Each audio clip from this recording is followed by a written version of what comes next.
Բարև ձեզ, իմ սիրելի հետևորդների եւ ալիքի վրեր։ Ժողովուրդ ջան, այսօր տեսանյութը լինելու է մի փոքր հետաքրքիր եւ կարող է եւ օգտակար։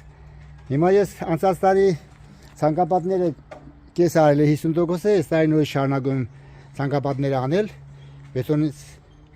սյուները թաղել են բետոնների մեջ։ Դա ես ցույց կտամ։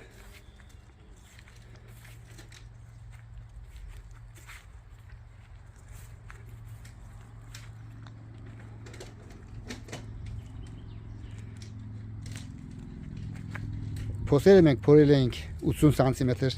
սարելու բոդը անցնելու համար, 80 սանտիմետր նախատեսած Չեխիայի պայմաններում։ Երբ որ բետոնն անում ենք, ճշգրիտ հաշվարկ չես կարող անել, թե ինչքան բետոն կարելի լցնել փոսի մեջ, ինչքան է գնալու, այդքան խառնես։ Իհարկե բետոնը ավելանում է, ամեն անգամ 1-2 բահ։ Էսա տեսեք,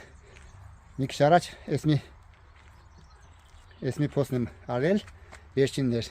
Հիմա բետոնը ավելացել։ Ինչ եմ անում դրանից հետո։ Սիրելիներ, սա ավելացած բետոնն է այսօրվա աշխատանքի։ Այս բետոնի վրա նորից ավելացնում եմ ցեմենտ, որպեսզի ավելի պինդ լինի, եւ դրանից հետո ինչ ենք անում։ Հիմա ցույց եմ տալիս ավելցուկը ինչ պետք է անենք։ Վերցնում ենք ջրի շշերը, պլաստիկ շշերը, ջրի, այս բարձրության կտրում ենք, տակերը անցքեր եմ անում, այսով կտրում ենք, հավասար բարձրության, տակերը անցքեր ենք անում, ինչ-որ մի սուր գործիքով, այս փոսիկների, յուրաքանչյուր փոսիկի մեջ մի անցք ենք անում, դրանից հետո բետոնը լցնում ենք,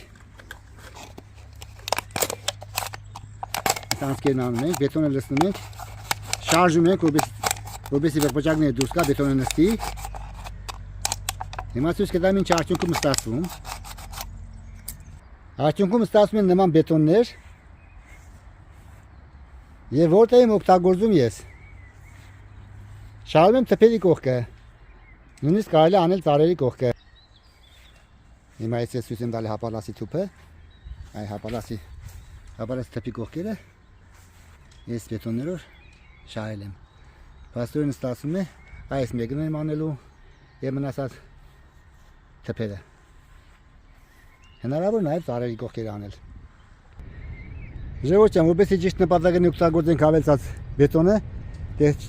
թափելու տեղ չկա, վերցնենք թափենք ինչ-որ մի տեղ, ափսոս է, դրա համար նման բան եմ մտածել անում եմ։ Եթե հավանեցիք տեսանյութին դերեք լայքերը, բաժանորդագրեք իմ YouTube-յան ալիքին։ Ձեզ հետ է Բորիս Խանբեգյանը։ Մի հատ էլ ցույց տամ յասամաններս ինձ ծեր են ծաղկել։ Արիթից օգտվեմ։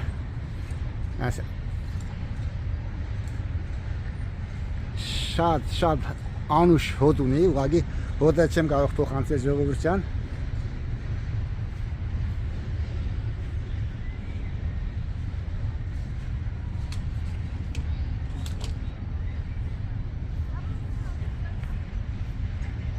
Դե երեք առողջ բային ընդ ձեզ հետ է Բորիս Խանբեգյանը։ Ցտեսություն։